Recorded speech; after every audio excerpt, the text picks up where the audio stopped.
অনুরাগের ছোঁয়ায় আজকের পর্বে দেখতে পাবে, যখন দীপাকে কাটাছেঁড়া করতে যায় তখন ঠিক লোডশেডিং হয়ে যায়।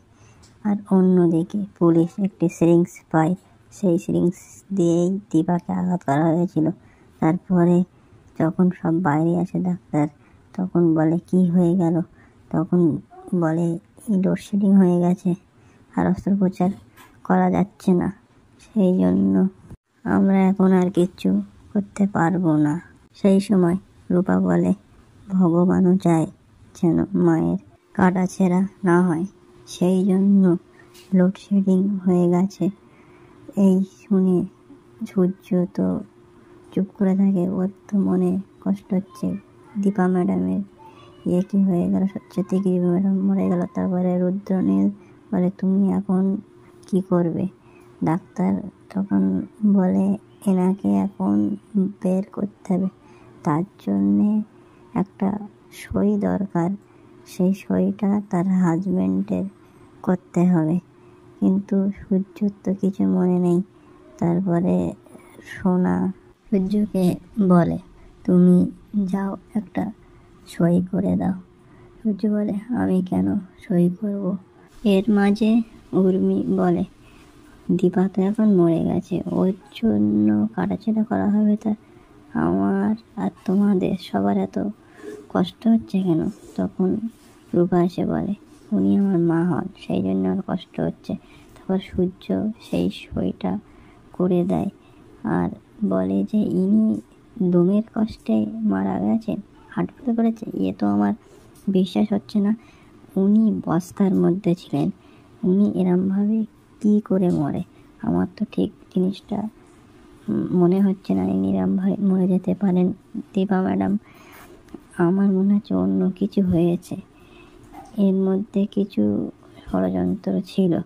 কিন্তু সূর্য তো মন মানেই না। কিন্তু রুদ্রনীল বলে তুমি কি বলতে চাইছো সূর্য।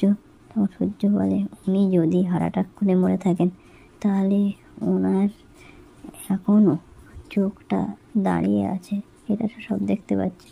তারপরে ওনাকে দীপাকে বাইরে বের করে নিয়ে আসে। দীপা সেইভাবেই তাকিয়ে থাকে, কিন্তু সে প্যারালাইজ হয়ে গেছে। সূর্যকে সে মনে মনে বলে দীপা, ডাক্তারবাবু আপনি আমাকে একমাত্র বাঁচাতে পারেন, আপনি বাঁচান আমাকে, এনারা কেউ কিছু বলতে পারছে না, আপনি আমাকে একমাত্র বাঁচিয়ে ঠিক করতে পারেন। কিন্তু তাও সূর্য কিছু বলতে পারে না। সূর্য কি করে বুঝবে, কারণ দীপা তো কোনো নড়াচড়া করতে পারছে না। তারপর ডাক্তারবাবু বলেন তাড়াতাড়ি সইটা করে দিন, কিন্তু সূর্য সই করতে রাজি হচ্ছে না। আমি তো ওনার হাজব্যান্ড নই, কিন্তু আমি ওনার হয়ে সইটা কেন করব। তখন সোনা তো অবাক হয়ে যায় শুনে, কিন্তু রূপা বলে দাঁড়াও আমি এই সইটা করে দিচ্ছি। তারপরে রূপা সেই ফাইলটা নিয়ে আর সইটা করতে শুরু করে দেয়, আর ডাক্তারবাবুর কাছে সইটা করে দেয়। তারপরে রূপা সোনা দুজনাই খুব কাঁদতে থাকে, মা তুমি আমাদের ছেড়ে চলে গেছো, আমি বিশ্বাস করতে পারছি না। তারপর উর্মির মনে একটু কষ্ট বোধ হয়, যদিও বা সে তার হিংসে করে তার দিদিকে, সে সব সম্পত্তি পাবে, কিন্তু তাও তার মনে খুব কষ্ট মতো হয়। দীপার মারও খুব কষ্ট হয়, সে খুব কাঁদতে থাকে আর বলে এরকমভাবে আমার মেয়েটা ছেড়ে চলে গেল, আমার বিশ্বাস হচ্ছে না। তারপর সূর্যর মন ভেঙে যায়, সূর্য নিজেই মনে থেকে কাঁদতে শুরু করে আর তার চোখের জল দীপার মুখে পড়ে, কিন্তু সূর্য সেই জল হাত দিয়ে মুছে দেয়। উর্মিরও তো খুব কষ্ট হচ্ছে, তার দিদি চলে গেছে, কিন্তু সে হিংসে করে, সে তাও তার মনে খুবই কষ্ট হচ্ছে। সোনা আর রূপা এত কাঁদতে শুরু করে আর তার মায়ের কাছে যায়, বলে মা তুমি আমাদের ছেড়ে কি করে চলে গেলে।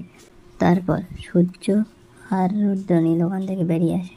সূর্য বলে আমার তো বিশ্বাসই হচ্ছে না, দীপা ম্যাডাম কিভাবে শ্বাসকষ্টের কারণে মরে যাবে, দমের কষ্টের কারণে। ওনার তো সবই লেখা আছে এইভাবে প্রেসক্রিপশান, কিন্তু আমার মরেনি। তারপর ফোন করে পুলিশটা আর বলে সে ইঞ্জেকশান পেয়েছে একটা, তারপর ওইটা পাঠাতে দেয় পরীক্ষা করানোর জন্য। তারপরে সূর্য বলে আপনি যে সিরিঞ্জটা পেয়েছেন ওই সিরিঞ্জটাকে পরীক্ষা করার জন্য ল্যাবে পাঠিয়েছেন, পরীক্ষার পর রিপোর্টটা কী হবে আমাকে অবশ্যই বলবেন। কিন্তু রুদ্রনীল কিছু না বলে চলে যায়। তারপরে সূর্যের ভাই আছে আর সূর্যকে বলে চল দাদা ভাই, বৌদি ভাইকে নিয়ে যেতে হবে। এবার সূর্য বলে তুই বৌদি ভাই বলছিস কেন, কী কারণে বৌদি ভাই বলছিস ওনাকে, উনি তো আমার দীপা ম্যাডাম হন। তারপর সূর্যের ভাই বলে আমি এমনি বলছি, কারণ উনি আমার বৌদির মতোই হন, তাই জন্য বললাম। তারপরে দীপাকে নতুন শাড়ি পরানো হয় আর রেডি করে দেওয়া হয় ওকে মর্গে নিয়ে যাওয়ার জন্য। কিন্তু লাবণ্য খুবই কাঁদতে থাকে, তার মা ছেড়ে চলে গেছে, ভালো মা। সবাই কাঁদতে থাকে, মন টন সব খারাপ হয়ে গেছে, সোনাও কাঁদতে থাকে। কিন্তু এর মাঝে কি হলো, সেই রুডির মা সেখানে আসে আর এসে নাটক করতে শুরু করে দেয়।